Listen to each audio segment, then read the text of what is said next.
Hello and welcome to week 5. Can you believe it? We're more than halfway through. Week 5, 6, 7, and then week 8, and we're done. So I hope that you guys are doing well with this and that you feel pretty comfortable with what we've covered so far. I've got one thing. Some of you, a lot of you, are doing half my work. Either you're doing the activities and you're not doing either the vocabulary or the math, or you're doing the math and the vocabulary and you're not doing the activities. If I could get you to do both of those, it'd probably be a little more productive and mentally stimulating for you. But I do appreciate the fact that so many of you have gotten in touch with us. It's great.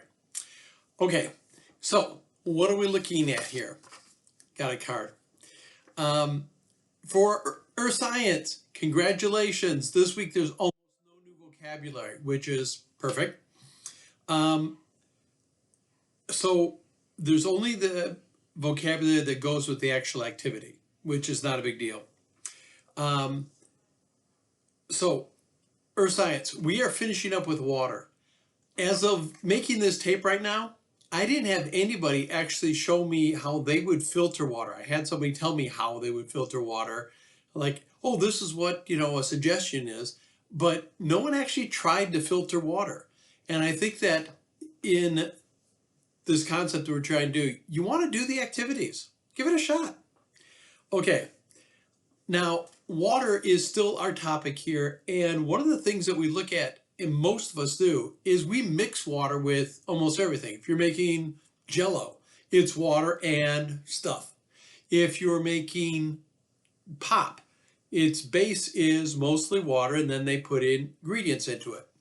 How do those things mix with water? Earth is unique in that we do have water in 3 different states: solid, liquid, and gas. And so water mixes with so much of the things that make part of our lives up. So it's really, really important that we understand how this process works. So that's what we're going to finish up with this week. For chemistry, hey guys, congratulations. Most of the paperwork I've gotten back so far, you guys have done a really great job following up on that math. And I know it wasn't easy. So excellent work on that. This week we're continuing. We did ratios last week. So this week what we're going to try and do is add to ratios how you move in the same ratios from grams to atoms to moles. And so we're going to look at the math on that. And we're going to use our vinegar and baking soda to actually start looking at how we create with this mixture new stuff. So next week I'm actually going to have you trying to blow something up. But this week I just want you to actually do the activity. This is a very, very important activity for you to do. Now we're going to talk about measuring. And yes, when we think of measuring, especially in chemistry, we're typically looking at measuring using our 3-beam balance. But don't forget, a spoon, that's a measurement.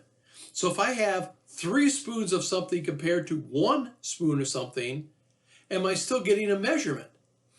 Now, if I'm just throwing stuff in, that's alchemy. If I'm measuring it using any form of scale, be it a cup, be it a spoon, be it a gram, any kind of measurement turns it into science. So we want to try and use science this week. So even if you don't have that little scale we talked about, please, please, please remember to use some scale. And when you write up your paper, I need to know what scale you used. So I don't care what it is. I just need you to identify it and know it. Like for a lot of you who made the trail mix, you told me about your trail mix and you showed me pictures of your trail mix, but you didn't show me the ratio on your trail mix. So I don't actually know if you were putting, like 5:3:2 or 7:5:1. I just don't know.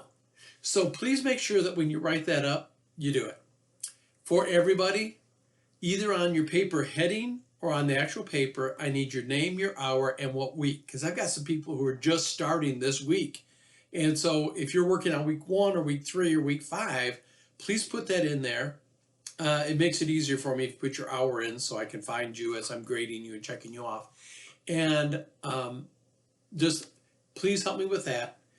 And for those of you who take pictures, take a look at it and make sure that it's big enough for these old bleary eyes to be able to see it on your computer. Sometimes I have a little trouble reading that.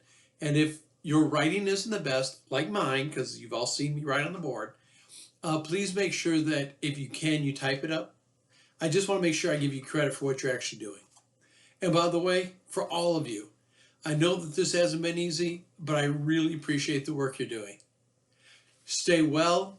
Have fun with the activities this week. Hope to see you soon.